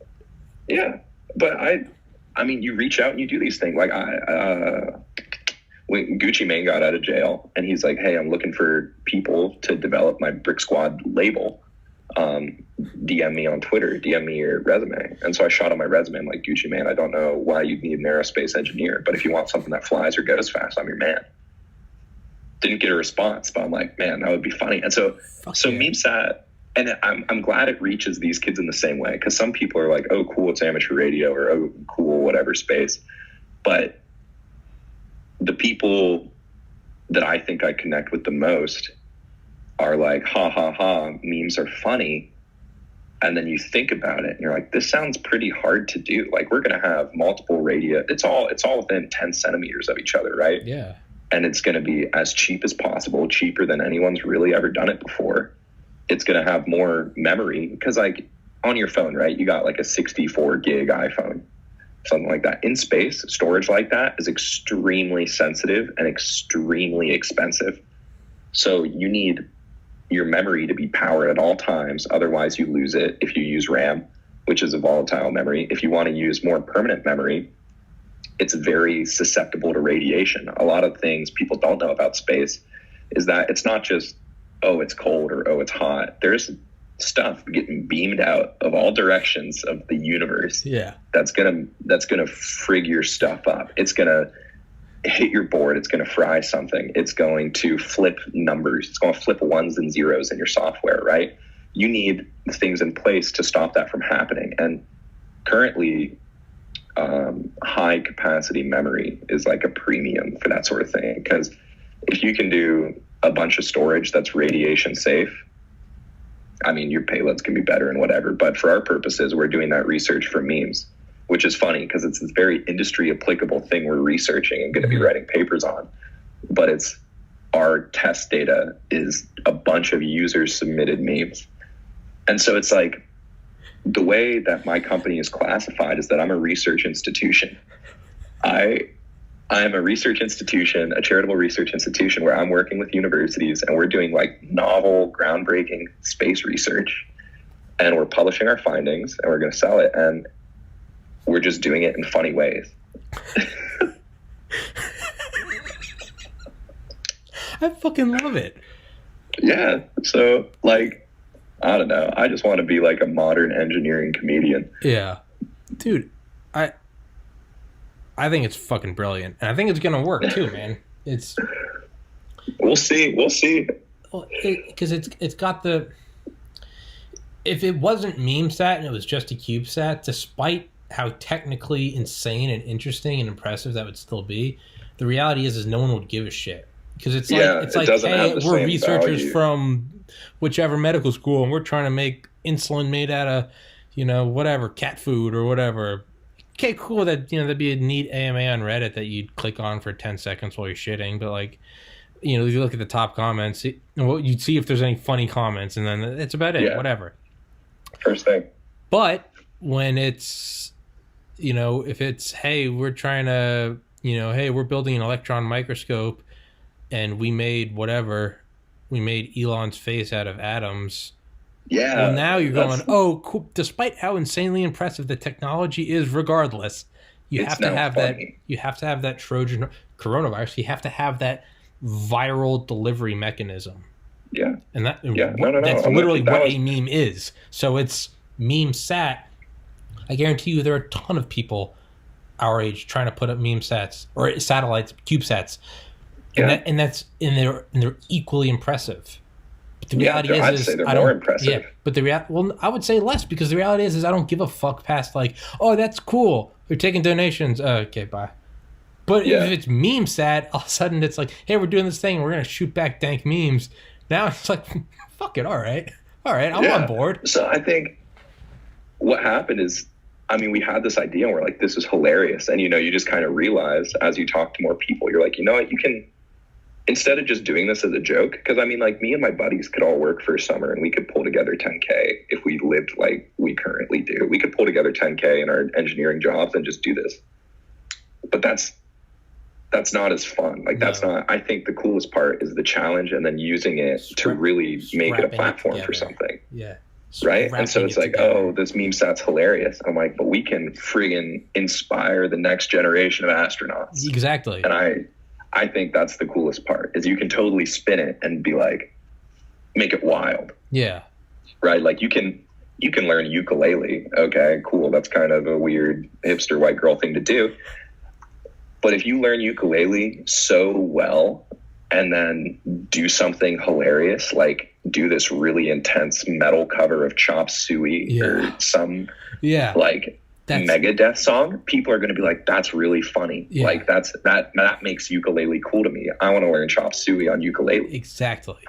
And so now you got all these friggin' ukulele players making YouTube tutorials of Chop Suey. But it's like, I want to do that. I want to do something that's so funny.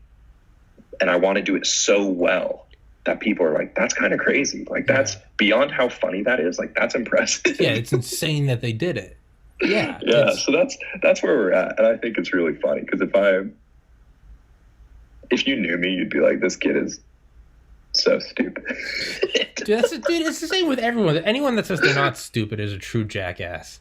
Anyone, dude, you got to acknowledge you're stupid. Dude, I'm the first to say, I'm dumb as shit. I don't know what I'm doing. I've had people tell me, they're like, you're well read. I'm like, on this, I skim the surface, so I know, looks like I know what I'm talking about.